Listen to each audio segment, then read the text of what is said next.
За энэсгээр хэдүүлээ юу ярих вэ гэхээр манай машин манай загварынхаа тэр маш сайн тохиргоо хайхад өөрөөр хэлбэл машин сурахын хамгийн ихний алхам яг юу байх хэрэгтэй юм бэ? Машин сургалтын хамгийн ихний алхам юу байх хэрэгтэй юм бэ гэдэг талаар хэдүүл энэсгээр ярилцъя. За өөрөөр хэлбэл бид нар өмнөх хэсгээр юу ярьсан гэхээр за бид нар оролтын 2 гэдэг датаг машиндаа ингээд оруулаад өгсөн. 2 хүн халдвар авсан байсан. Тэгсэн манай машин анхны тохиргоотой те санамсруугаар оноод өгсөн bias болон weight гэдэг анхны тохиргоотойгоор тэг 125 гэдэг таамаг дэвшүүлсэн. За гэтэл энэ таамаг маань өөрөө манай үнэн дата болох 1 гэдэг датанаас ялгаатай байгаа гэсэн. За тэгэхээр одоо бид нар манай машины тохиргоо манай энэ үнэн дата буюу 1 гэдэг датаг сайн тодорхойлж чадахгүй байна. Тэгэхээр бид одоо машина сурах хэрэгтэй гэсэн. Тэг машин сурахын цаана хамгийн ихний алхам яг юу байх хэрэгтэй юм бэ? Яаж одоо энэ 1 гэдэг датаг маш сайн тодорхойлдог тийм маш сайн weight болон bias-ыг хайдсан бэ гэдгийг хэдүүлээ одоо ярилцах байна. Хамгийн ихний алхам нь яг юу байх юм бэ гэдэг талаар энэ хэсгээр хэдүүлээ ярилцсан. За тэгэхээр яг өөртөө ихлэ машины оронд тавьж үзэл та. За би хэрвээ машин байсан бол тийм ээ. За би бол яг машин байсан бол би амтсан тэг 125 гэдэг тоогныг хараад за 1 гэдэг тоог ингээд бас хараад за тэгээ энэ хоёрыг би харьцуулах байсан. За тэг 125 1 гэдэг тоог харьцуулаад ингээ харсан чи юу вэ? Миний гаргасан таамаг те. Одоо би одоо машин юм чи миний гаргасан таамаг багтаад байна те. Нэг гарах ёстой тал тэг 125 гараа. Тэгэхээр би энийг ямц ихсэх ёстой байна ингээ харж те. Би харьцуулсны үр дүнд өөрөөр хэлбэл би харьцуулсны үр дүнд би ямар ч гэсэн гаралтаа миний таамаг багтаад байгаа юм байна гэдгийг би олж харж чадчихна. За тэгвэл одоо би багтаад байгаа бол би ямар ч гэсэн нэг юм ихсэх ёстой болж таарч байна те. За юу ихсгэж чадах юм бэ ингээ харсан чинь манай энэ загвар чи ерөөсөө манай өөрчилж чадах зүйл бол ерөөсөө weight болон bias л байгаа шүү дээ. Input output нугасаа тогтмол тоо. За тэгэхээр бид энэ хоёрыг л одоо нэмэх хэрэгтэй байна гэж шууд харч чадчихна. Тэгэхээр бидний ихний алхам сая хэрвээ би машин байсан бол миний алхам бол ямар ч хэсэглээ нэг юм харьцуулах хэрэгтэй байгаа юм тийм ээ. Өөрөөр хэлбэл бид нар хэрэг алдаад байгаа вэ? Хэрэг алдаатай байгаа вэ гэдгийг тооцох хэрэгтэй. За яг өөр нэг жишээ аваад ярих юм бол магадгүй те одоо Яш удахгүй болох ч байгаа 21 онд. За ингээд Яш ингээд бид нар шаблон бөгөлдөг шүү дээ. Ингээд математикийн магадгүй би шалгалт өгсөн те. За тэгээ энэ бол ерөөсөө миний хувьд бол одоо за таамаг гэх юм чи одоо бас хайшин те. Миний одоо ер нь шийдэл шүү дээ. За тэгтээ хэдүүлээ таамаг гэж биччихье. За тэнгуүтээ ингээд зөв хариутай бас нэг юм шаблон байгаа шүү дээ. Одоо бодлогуудыг зохиосон хүн бол те. За тэгээ энэ хоёрыг бол харьцуулаад за тэгээд миний энэ гаргасан таамаг хэрэг одоо алдаатай байна. Алдаа нь одоо тэг хэрэг алдсан байна те. Би одоо 10 бодлого дээр алдсан байна. Ингээд 10 одоо алдаа авах нь шүү дээ. Алдаа нь бол миний алдаа бол 10 байна.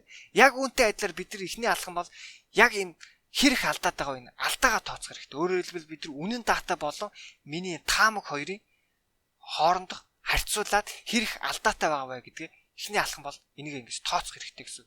За ойлголоо. За яг хөө ингэж алдаагаа тооцох хэрэгтэй гэдгийг ойлголоо. Одоо тэгээ яаж тооцох юм гэдэг хэдүүлээ ярилцъя. За хэдүүлээ яг хөө алдааг бол нэг юм 2 аргаар тооцоод байгаа. Манай одоо сайхан эрдэмтэд бол нэг юм 2 арга бидэрт хэлж өгсөн. За эхний арга юу байсан гэхээр за ийм нэртэй mean square дээр ордог нэртэй. Mean square дээр ордог. Яг монголоор орчуулвал квадратын дундаж алдаа гэж орчуулж бас болох юм.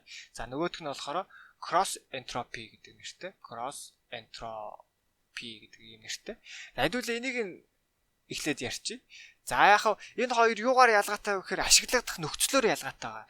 Cross entropy юунд ямар одоо загварт одоо бид нар загвараараа ярих юм бол ямар загварт илүү ашиглаад байна вэ гэхээр classify гэдэг загварт илүү ашиглаад байгаа. Өөрөөр хэлбэл ангилдаг загварт.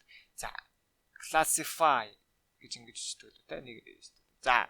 За classify гэдэг. Өөрөөр хэлбэл яадаг вэ гэхээр classify-ийн цаана бид нар машинда нэг юм муурны зураг өгөх нь вэ штэ. Муур гэж бодож ингээ муурны зураг өгөөд classify бол загвар л яадаг вэ? Нэг бол муур мөн, нэг бол биш гэж гаргадаг. Өөрөөр хэлбэл ерөөсөө хоёрхан утга гаргадаг бахна ш. Бид энийг яг мөний нэгээр тэмдэглээд бишийн тэгээр тэмдэглэжүүл нэг бол нэгэн тоо гаргадаг, нэг бол тэгэн тоо гаргадаг байх хэрэгтэй тийм ээ манай загвар. Тэрнээс одоо юу гэдэг 3 гэдэг тоо гаргаж болохгүй шүү дээ одоо манай гаралтанд. За тэгээд ирэхээр бид нар яах хэрэгтэй вэ гэхээр бид нар одоо манай энэ гаралтын нүүдтэй бидний загвар бол яг нэг юм оролтын нүүдтэй ингээ гаралтай хэдүүл одоо яг гаралтын нүүд дээр нэг юм яг ангилдаг юм дээр нэг юм нэмж өгдөг. Юу нэмж өгдөг гэхээр нэг юм функц нэмж өгдөг. За жишээлбэл одоо яг за пүнкс нэмж өгдөг. За хэдүүлээ энийг дараа нь бол ярина. За тэгээ пүнкс маань яадаг вэхээр нэг юм ерөөсөө нэгээс тгээ хооронд утга авдаг ч юм уу те. Энэ утга нь ингээд нэг, энэ утга ингээд тэг байдаг ч юм уу те. Ийм ерөөсөө эндээс өөр тийш явдаггүй. Ийм функц нэмээд өгчдөг. Тэнгүүт манай бүх гаралт бол ерөөсөө тэгээс нэгэ хооронд л байдаг. Ерөөсөө хоёрлоо ч юм уу те ингэж давхитгүй хас хоёрлоо ингээ гурван моромлоо ерөөсөө давхихдаггүй болоод ирдэг. Тэнгүүт бид нар чи ийм функц нэмээд өгчөр бид нар тэг алдааг яаж тооцох юм гэдэг асуулт гарч ирсэн гэсэн. Тэрэн дээр ямар алдаа тооцвол зүгээр байсан гэхээр ийм кросс энтропи гэдэг зүйл ийм одоо арга техник ашиглавал бид нар алдаагаа илүү сайн тооцдог. Яг нь бид нар энэ mean square error те бидний энэ яриад байгаа энэ одоо ярих энэ mean square error-ыг бол ашиглаж болно. Тэгэхдээ мэдээж энэ илүү сайн ажиллаад байгаа учраас одоо ийм ангиллал хийдэг юм. Одоо загварууд те өөрөөр хэлбэл бид нар гаралтын нөөдөр нэм функц нэмээд өгчдөг. За энийг бол бид нар ер нь бол зураг бол ангилж үзнэ. За тэгэхдээ энийг бүр илүү гоё хэдүүлээ ярилцъя. За одоохондоо энийг ингээд төрдөө орхичих. Бид нар хүсэж байгаа зүйл бол ангиллал биш шүү дээ. Бид нар чинь манад хүн ирэх үү ирэхгүй гэдгийг хүсээгүй. Хэдэн хүн ирэх вэ гэдгийг хүсэж байгаа. Өөрөөр хэлбэл бидний хүсэж байгаа тоол яг нэг тийм тухайн тоог одоо хүсэж штэ. Магадгүй манад 38 хүн ирсэн бол яг одоо 38 гэдэг те. Магадгүй ийм тоог бид нар гаргахыг хүсэж штэ гаралтанда. За тэгэхээр одоо энийг яаж гаргах юм бэ гэж. Өөх өсгөн дутуу орцсон. Мин. Тэгвэл одоо бид нар энийг яаж гаргах юм бэ гэж. Энэ бол classify ангилж байгаа болохоос шал өөрсдөө магадгүй одоо маргааш дахиад өөр нэг жишээ авах бол маргаашийн температур одоо ямар байх вэ гэж гаргаж болно шүү дээ. Маргааш хэд ч байж болно шүү дээ. Тэгэхээр бид маргааш халуун байна. Нэг бол халуун биш байна гэж гаргахгүйгээр маргааш яг тэдэн градус 37 градус халуун байна гэж гаргахыг хүсэж байна гэсэн. За тэгэхээр бид нар энэ тохиолдолд ямар аргыг ашиглавал зүгээр гэдэг вэхээр энэ mean square error гэдэг зүйлийг ашиглавал их зүгээр байдаг. За энэ маань яадаг вэ гэж. За энийг одоо хэдүүлээ ярилцаа. Одоо mean square error маань яг яагаад энийг ашиглавал зүгээр байгаа. Энэ яг яадаг зүйл үү гэдэг хэдүүлээ ярилцъя. За ингэх гээд байгаа. Одоо яг утгааснаа руу шууд ойлгож болно. Хэдүүлээ эхлээд нөгөө prediction тийм манай одоо нөгөө таамаг байгаа. Бидний prediction-ээс үнэн утгаа хасчих. За харьцуулж гин гэсэн үг шүү дээ. Хасж гин гэдэг нь цаана ерөнхийдөө хэрэг зөрөөтэй байна гэдгийг бид ингээ хасаад гаргаад ирнэ. За тэнгуүдээ хэдүүлээ энийг ингээгүүдээ хоёр талд нь хаалт тавгуудаа кавдар зэрэг төвчүүлчих. За тэгвэл яг манай нөгөө жишээгээр ярих юм бол манай нөгөө оролтын дата чинь хоёр байгаад байгаа шүү дээ. Тэнгүүдээ бид нар энэ чинээс үнэн манай prediction чинь 2 биш шүү дээ. Хэдүүлээ оролтын дата чинь prediction шүү дээ. Манай prediction чинь тэг 125 байгаад байгаа шүү дээ. Тэнгүүдээ бид нар энээс үнэн утга хассан шүү дээ. За 2 байхад 1 хүн ирээд исэн те. Тэгэхээр 1 гэдэг тоог хасчихна. За тэнгүүдээ энийг ерөөсөө ингээд кавдар зэрэг төвшүүлчихнэ гэсэн.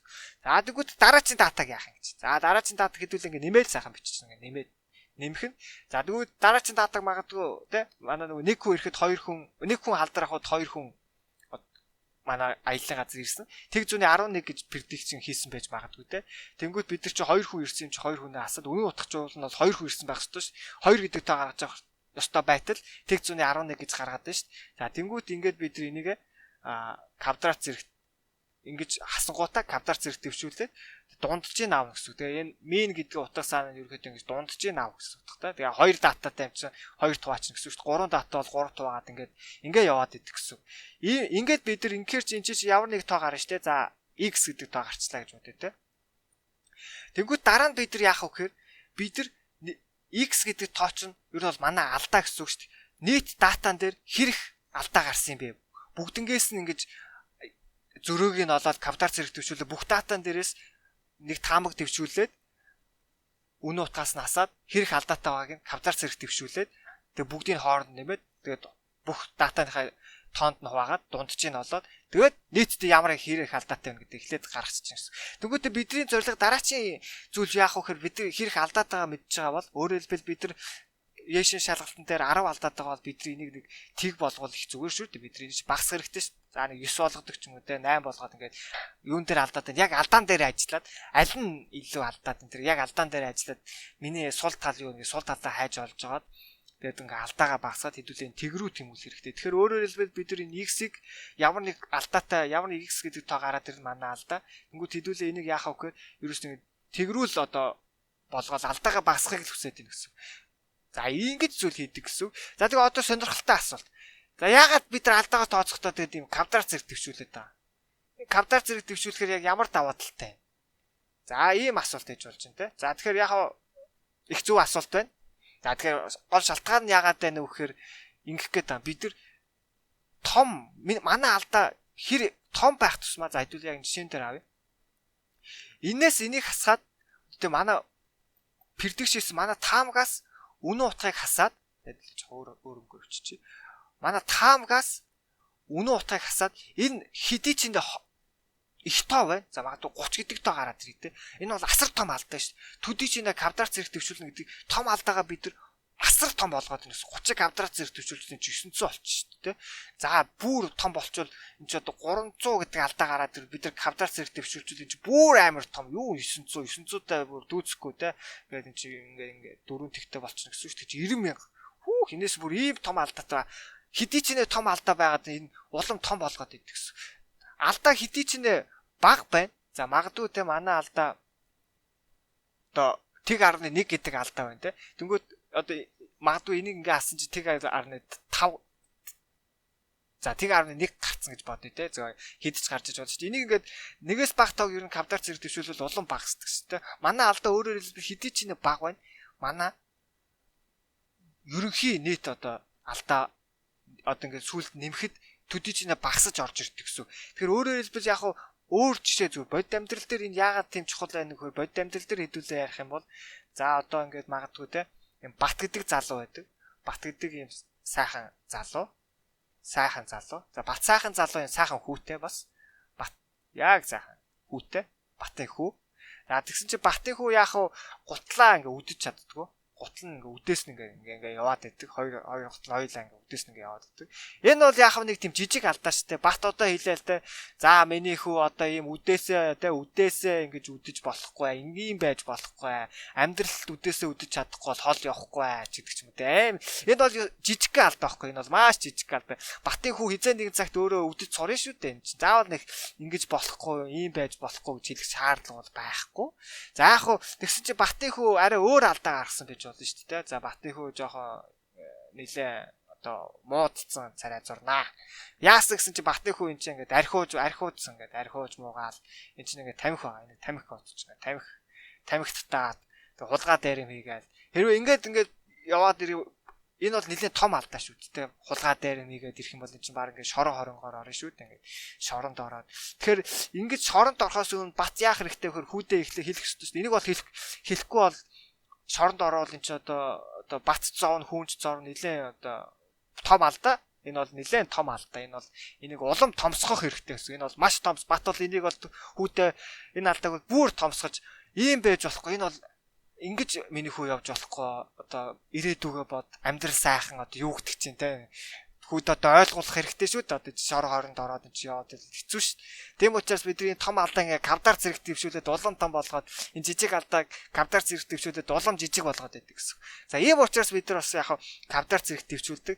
За өөр нэг давуу тал нь яадаг вэхээр бид нар нөгөө хамгийн гол нь бид нар чинь нөгөө те X гэдэг алдааг тэг рүү ингэж ойртуулад их баг болгох гэдэг.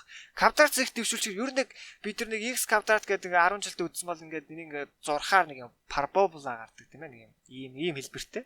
Одоо нэг ийм хэлбэртэй юм гардаг шүү дээ. За тэгэхээр энийг бид нар яах вэ? Энийг ашиглаад бидний одоо ер нь бол гол зорилго заах бид нар уламжлалыг бол одоо удахгүй ярилцсан. Бидний гол зорилго яагаад вэ нөхөр бид нар энийг хайгаад байна гэсэн. Энэ хамгийн бага энэ доотлын ёроолыг хайдаг гэсэн. Тэгэхээр ийм гүлгэр функцтэр ийм парабола ийм функц, ийм шулуун функц биш ийм гүлгэр ийм функцтэр бид нар доотлыг ингэж хайж болоход уламжлал авахар их хялбар байдаг. За тэгэхээр ийм учраас бас кавдар зэрэг төвчүүлдэг. Яг иймэрхүү хоёр гол том зорилго байгаад байдаг. За тийм гэсэн. За тийм байна. За тэгэхээр хэдүүлээ ямар ч байсан яаж одоо өөрсдийнхөө алдааг олох вэ гэдгийг хэдүүлээ ойлгоод авчлаа. За дараач хэсгээр хэдүүлээ өөрсдийнхөө кодыг алдааг олдог хэсгийг нэмээд сайжруулад за тэгээд кодоо бэлдээд тавья гэсэн. За дараач хэсгээр уулзъя.